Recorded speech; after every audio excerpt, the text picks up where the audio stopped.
Kenapa itu menjadi masa-masa yang sangat penting? Karena semua kebutuhan nutrisi kesehatan anak itu dibentuknya pada saat itu.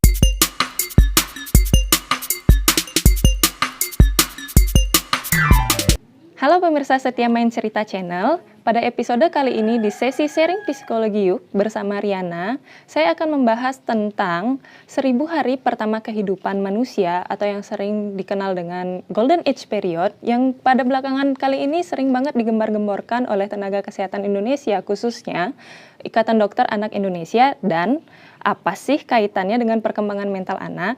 Nah, sebelum kita masuk ke pembahasan di sana, nggak ada salahnya dong di subscribe, komen, like, dan share channel ini agar kontennya bisa bermanfaat bagi semakin banyak orang.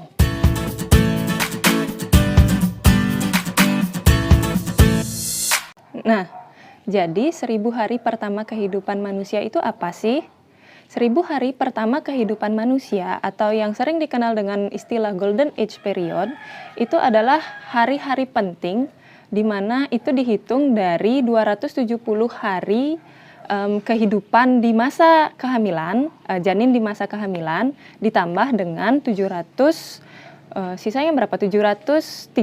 hari saat manusia sudah lahir. Seperti itu, jadi dihitungnya 9 bulan kandungan sampai usia 2,5 tahun kurang lebih atau 3 tahun. Kenapa itu menjadi masa-masa yang sangat penting? Karena semua kebutuhan nutrisi kesehatan anak itu dibentuknya pada saat itu. Jadi dari masa pembuahan terjadinya pertemuan sel sperma dan sel telur itu sudah termasuk kehidupan manusia di dalamnya. Nah, sampai dia lahir dan berusia 3 tahun itu adalah masa-masa krusial yang tidak boleh dilewatkan sama sekali perkembangannya dan pertumbuhan fisiknya. Jadi tidak ada istilah hanya sehat, berarti sehat itu hanya fisik, enggak, tapi juga perkembangan keseluruhannya kita lihat. Jadi pertumbuhan fisik dan perkembangannya semua berjalan sesuai standar dan itu sangat mempengaruhi bagaimana anak nanti di saat dewasa. Nah, kenapa sih masa ini menjadi sangat penting? Karena menurut penelitian, perkembangan otak anak atau manusia itu 70% sampai 80% dibentuk pada masa ini. Nah, untuk mencukupi kebutuhan nutrisinya, di sini orang tua harus benar-benar banyak belajar, mencari tahu, dan melakukan pengecekan berulang-ulang agar anak itu tumbuh sesuai dengan apa yang standar yang sudah ditetapkan dari WHO, seperti itu. Jadi ini masa-masa yang sangat krusial yang harus orang tua bisa lalui seperti itu agar mendapatkan pertumbuhan dan perkembangan yang optimal di masa anak setelah dewasa, setelah melewati masa 1000 hari kehidupan pertama ini. Seperti itu. Kenapa ini menjadi sesuatu yang selalu digembar-gemborkan? Karena generasi-generasi emas lahirnya dari sini.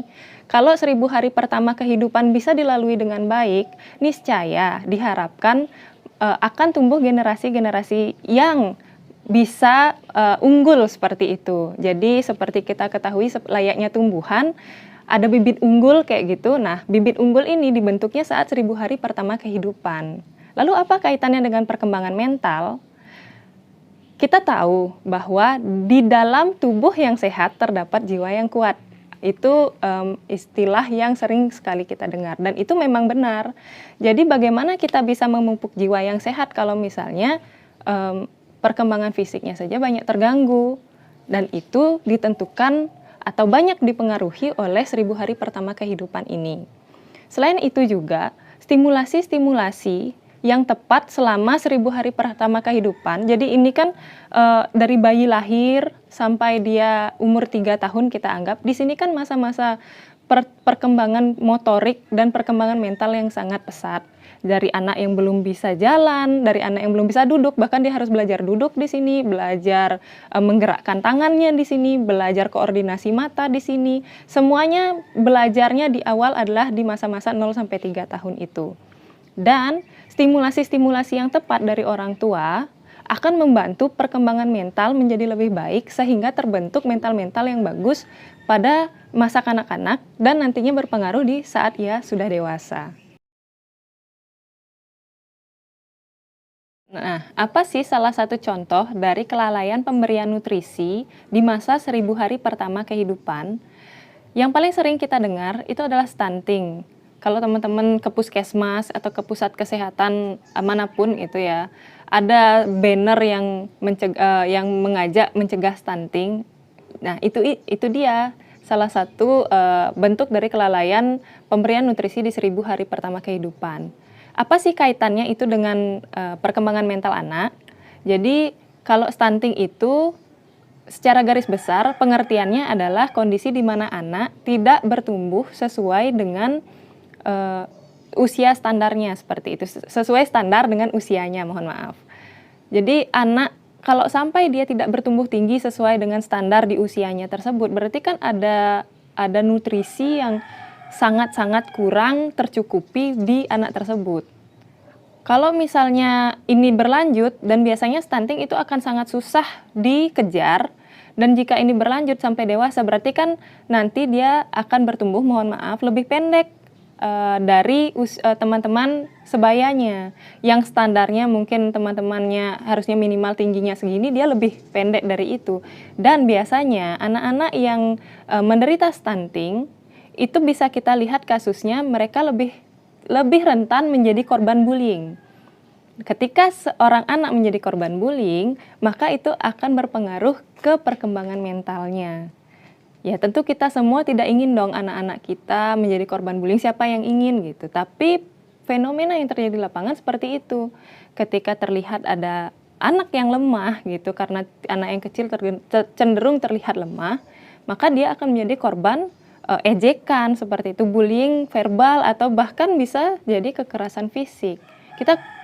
Kita mencegah hal-hal seperti itu terjadi, makanya kita memerlukan 1000 hari pertama kehidupan ini secara konsisten, dan di masa-masa krusial ini kita harus melakukan intervensi yang banyak agar anak-anak bertumbuh sesuai dengan usianya, agar mencegah hal-hal yang tidak kita inginkan ke depan.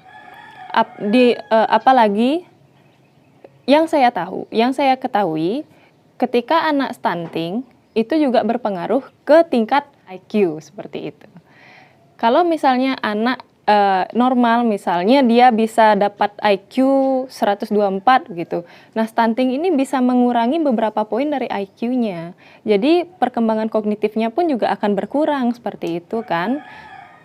Begitu. Nah, jadi pada orang tua yang sudah menjadi orang tua, akan menjadi orang tua, dan mempersiapkan diri sebagai orang tua, kita harus sadar bahwa 1000 hari pertama kehidupan yang sering disebut dengan golden age period ini benar-benar sangat penting sekali untuk dijaga semuanya gitu, baik dari asupan nutrisinya, stimulasinya, agar apa? Kita menciptakan bibit-bibit unggul yang akan menjadi penerus bagi keluarga kita, dan lebih besarnya lagi penerus bagi bangsa ini gitu loh.